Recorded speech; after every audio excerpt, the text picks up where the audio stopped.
A'udhu billahi minash shaitani rajim. Bismillah ar-Rahman ar-Rahim. Assalamu alaikum wa rahmatullahi wa barakatuh. My name is Muhammad Abdul-Kareem, and this is the continuation of reading from the book called the Nazarite, or is it Nazarite Bible, by Donald Berrigan or Berrigan.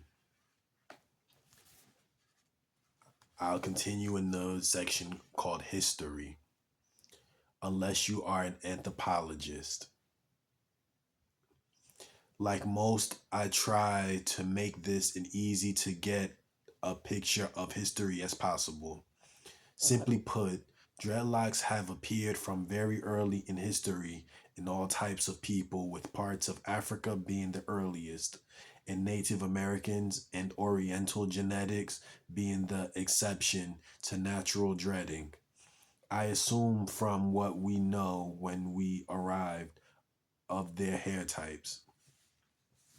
Interestingly enough, in most they appear in sects of those societies that were for the religious oriented and elite, including the pharaohs, the Aztec priesthood, and Nazarites. The Judaic sect Yeshua was a member of all of was a member as well.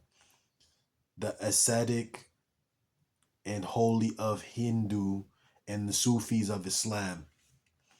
In Egypt, if you had dreadlocks and you were not a member of the elite, caste, you were killed. In India, if you had dreadlocks, you were seen as a guru and teacher. Aztec priesthood is a question. Aztec priesthood, you probably ritually carved out people's hearts. Because I am a Nazarite, you can see some of what I believe in this in the scriptures section. Many barbaric tribes like the Celts also had locks, maybe from lack of combs. Based upon the beliefs of the sect, they would vary from many small locks to a few large ones, as in Samson, to barely one at all, a length of long matted hair.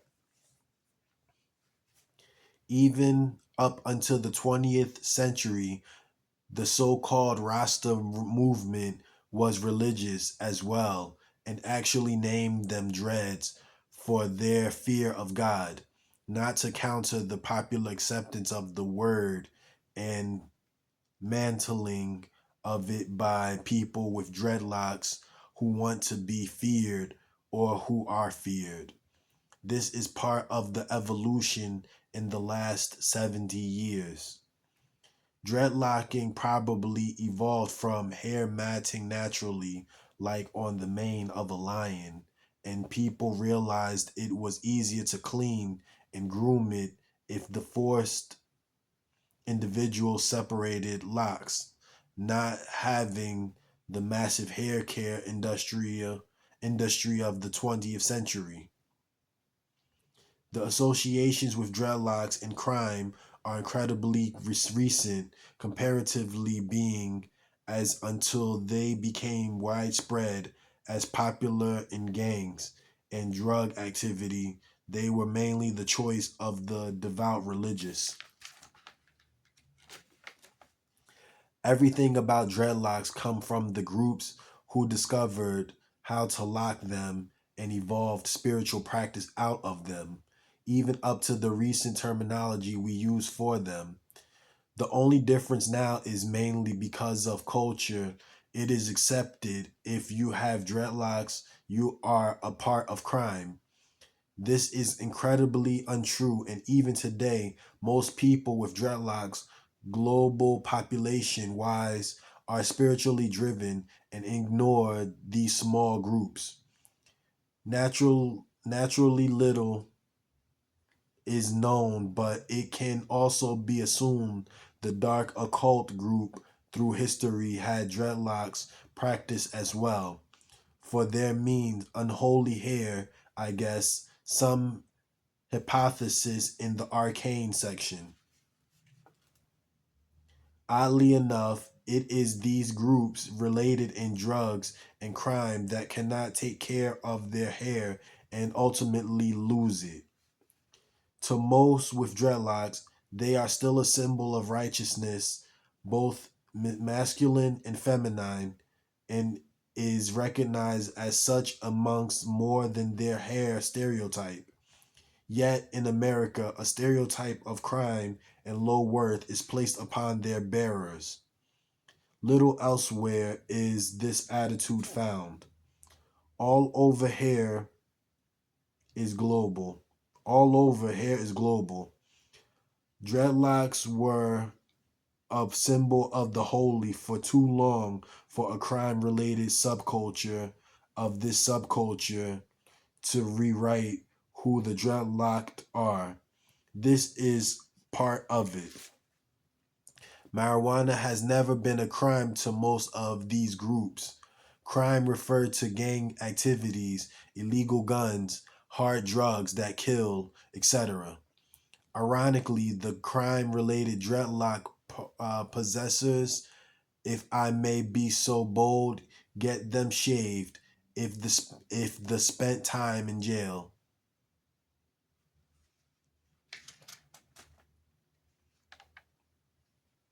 I'll continue to read on. This one is called Tangled Lessons in Time. A bridge. Lessons. Nothing in life is easy. Everything of worth takes work and refinement. Patience in all things is the only way to get results that are meaningful in time. Nothing should be done without love. Cherish who you are, past, present, and future.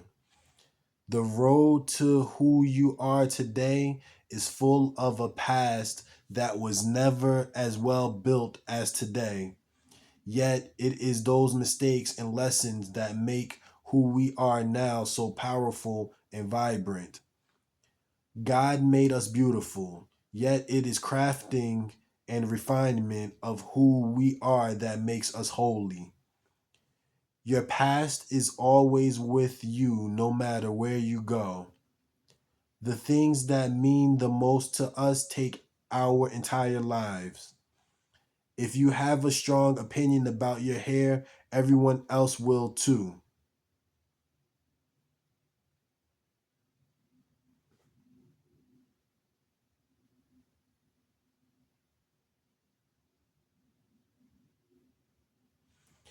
I'm going to stop there. This is a good book.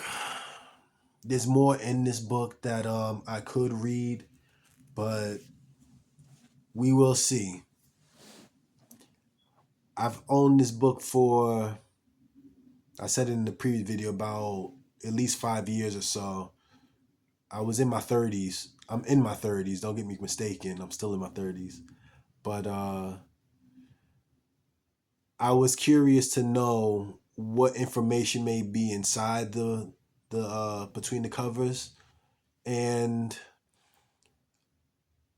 you just come along after a while and you just become in tuned with yourself, with your higher self, with how to care for this delicacy of hair growth. And yeah, this book has sections that are based on,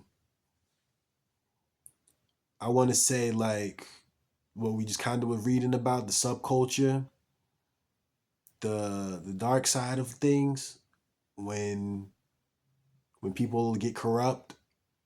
It has a section like that. And it has a section of like inspiration too, like whereas you may fall but you pick yourself back up, dust yourself off again, you know. But I digress. Subhanaka Allahumma wa bihamdika ashhadu an la ilaha illa ant astaghfiruka wa atubu ilayk.